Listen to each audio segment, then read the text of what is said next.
Good morning everyone. ये है आज का हमारा ब्रेकफास्ट, ब्रेड बटर और साथ में है विदाउट मिल्क टी, क्योंकि मिल्क घर पे है नहीं तो ऐसे ही नॉर्मल ब्लैक टी ही मैंने बना लिया है। और यहाँ पे 2 ब्रेड थोड़ा सा जल भी गया है। चलो अच्छा, मेरा वाला कप नहीं लिया, वाह रे वाह।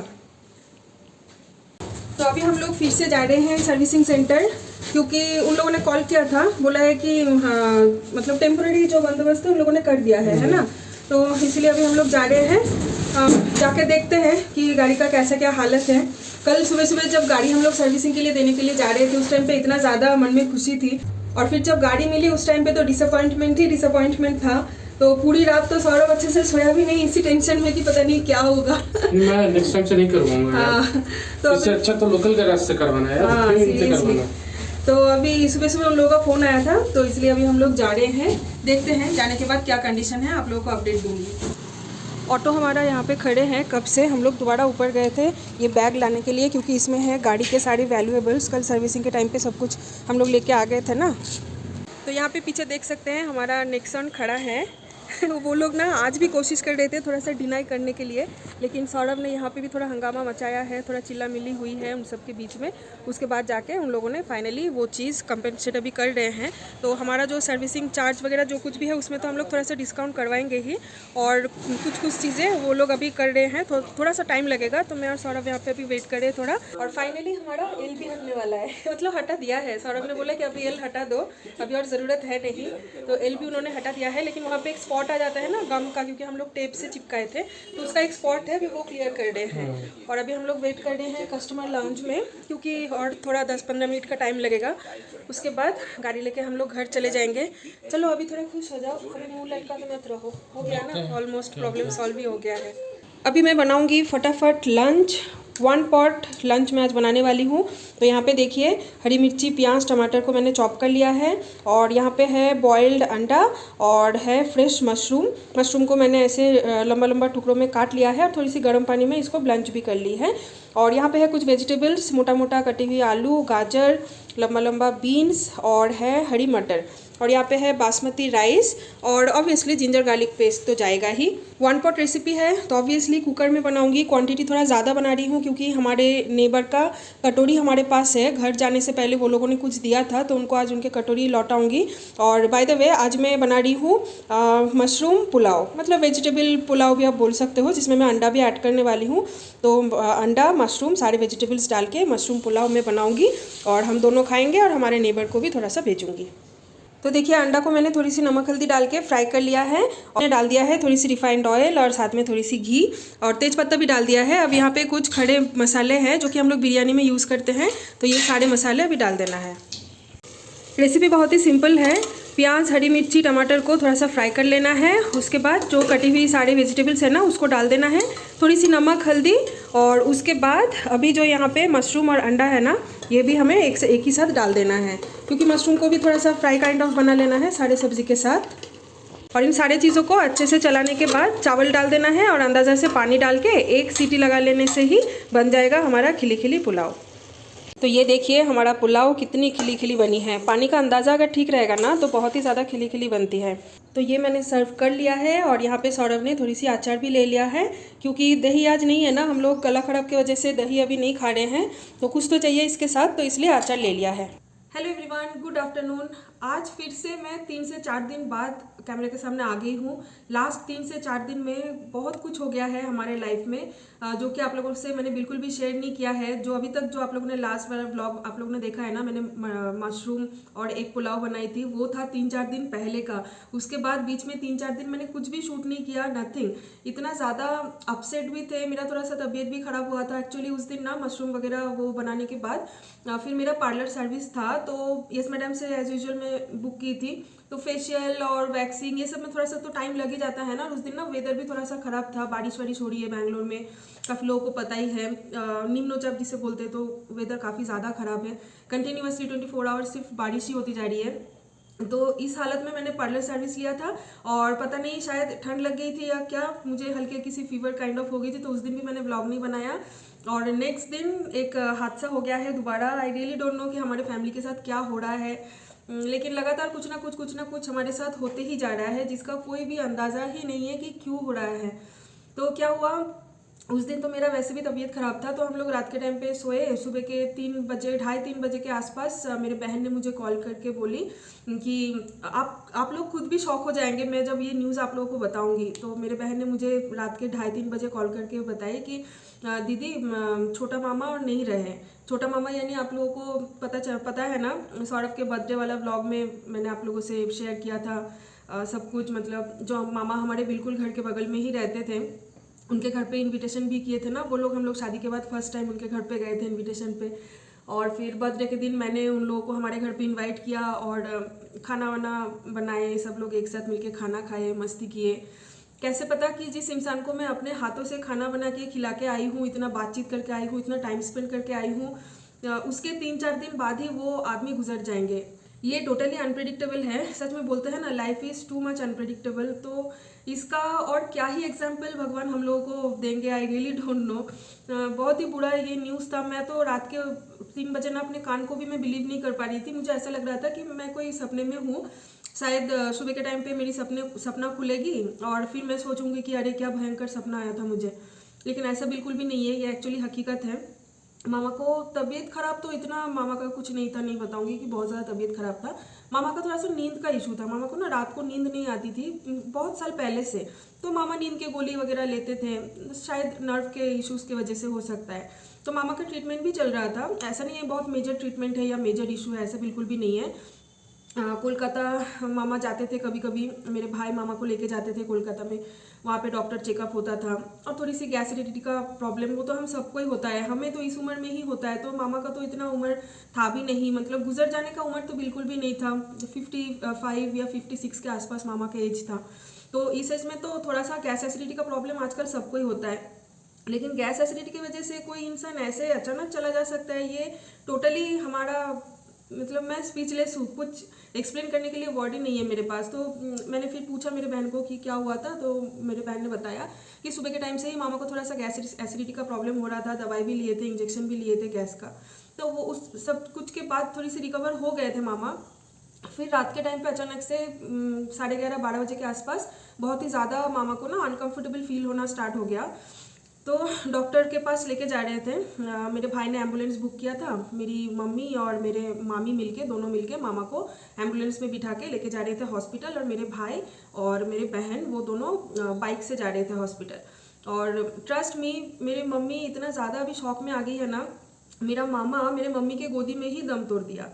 मम्मी को पता ही नहीं चला, मम्मी को लगा कि शायद तबीयत खराब की वजह से मामा बेहोश हो गए। हॉस्पिटल लेके गए, डॉक्टर ने बोला कि रास्ते में ही गुजर गए हैं वो, मतलब और अगर 3-4 मिनट सर्वाइव कर देते ना मेरे मामा जी तो हॉस्पिटल पहुंच जाते। डॉक्टर तो कुछ ना कुछ करके बचा ही लेते उनको। 3-4 मिनट के लिए इंसान चला गया इस दुनिया से।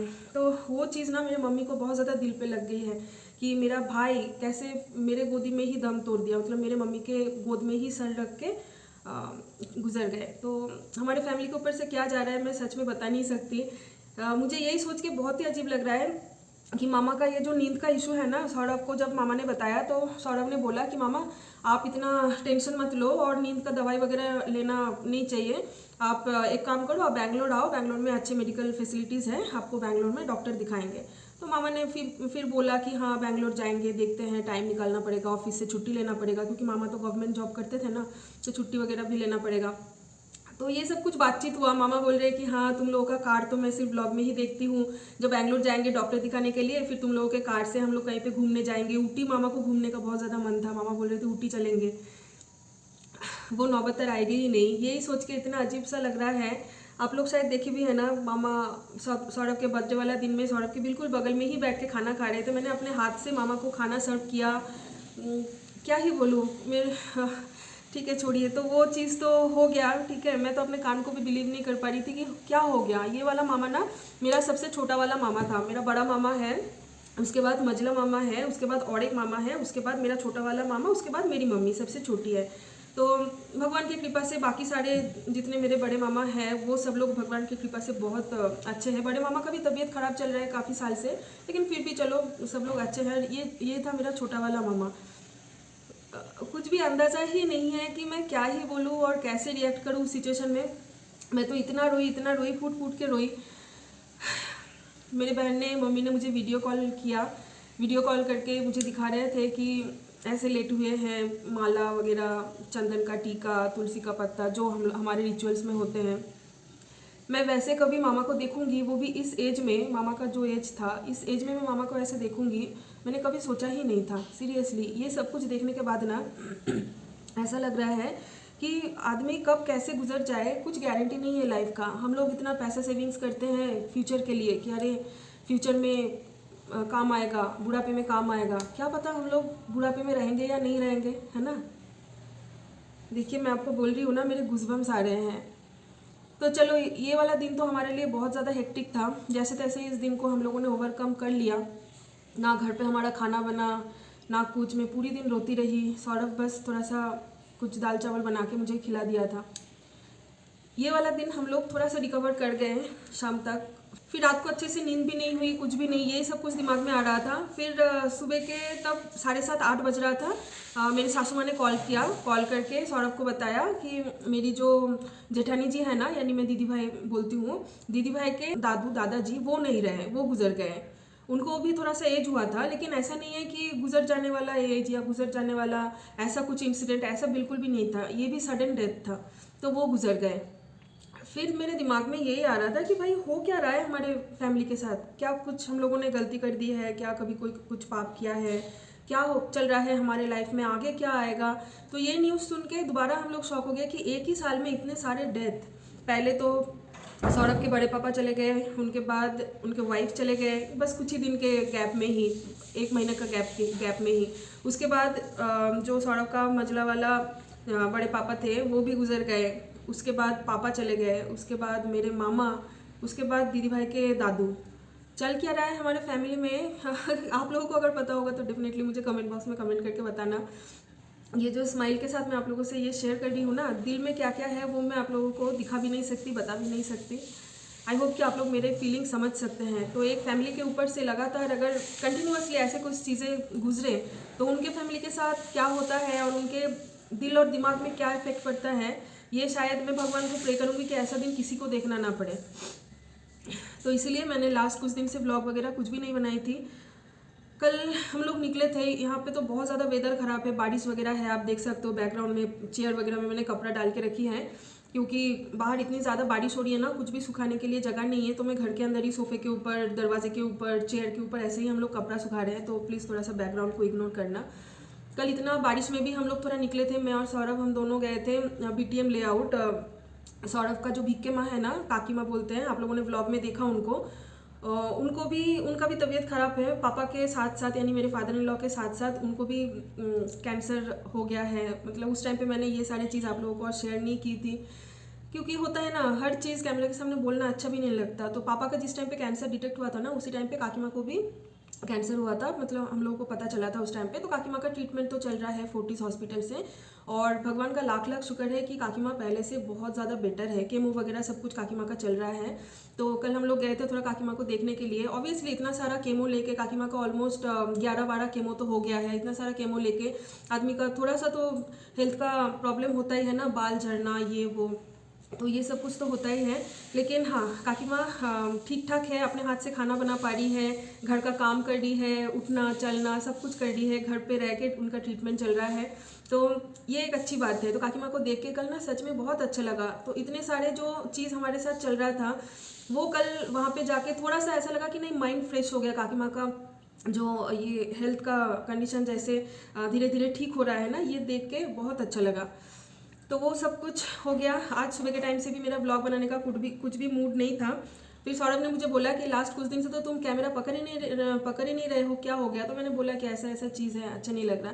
तो बोला कि ठीक है, तुम ये सारी चीज़ सबसे शेयर करो तो तुमको थोड़ा सा अच्छा लगेगा, इसीलिए तो तुम्हारा चैनल का नाम है दिल की बात बाई रिया। अगर तुम अपना दिल की बात किसी से शेयर नहीं करोगे तो दिल हल्का कैसे होगा।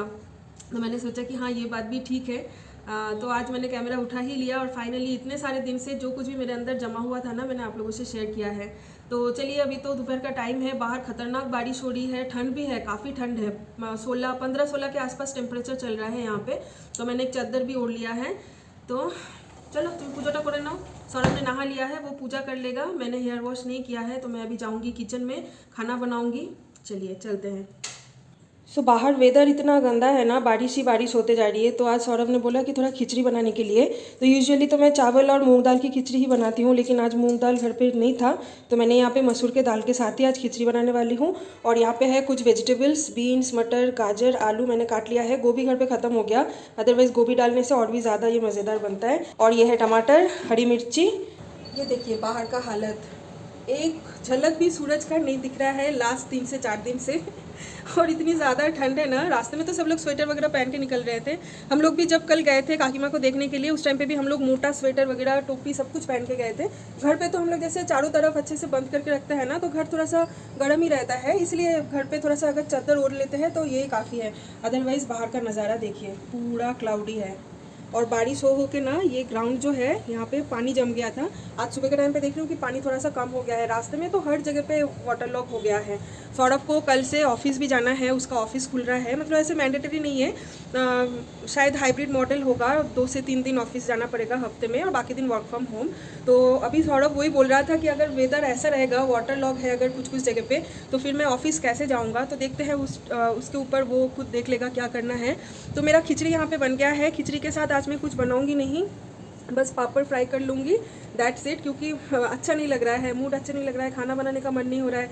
लास्ट 3-4 दिन से मैं अच्छे से सोई भी नहीं, तो थोड़ी सी वीक भी फील कर रही हूँ। चलिए अभी और क्या ही कर सकते हैं। लाइफ में फ़र्स्ट टाइम शायद मैंने एक ब्लॉग को 5 से 6 दिन तक मैंने कंटिन्यू की है। ऐसा शायद इससे पहले कभी हुआ ही नहीं था। एनीवेज चलिए, मैं भगवान को प्रे करूँगी कि आप सब लोग बहुत ज़्यादा सेफ़ रहिए, हेल्दी रहिए, घर पे मतलब सही सलामत रहिए, खाना वाना ठीक से करिए, गैस एसिडिटी का कुछ प्रॉब्लम ना हो, मेडिकल हेल्थ चेकअप करवाते रहिए रेगुलर बेसिस पे। क्योंकि अभी जो सिचुएशन है, कब किसके साथ क्या हो जाए कुछ भी पता नहीं है, लाइफ का कोई गारंटी नहीं है। तो चलिए आज इस ब्लॉग को एंड करते हैं। कल सुबह सुबह और एक फ्रेश नए ब्लॉग के साथ आई होप कि मिलेंगे, अगर सब कुछ भगवान की कृपा से सही रहा तो। चलिए बाय बाय, टेक केयर।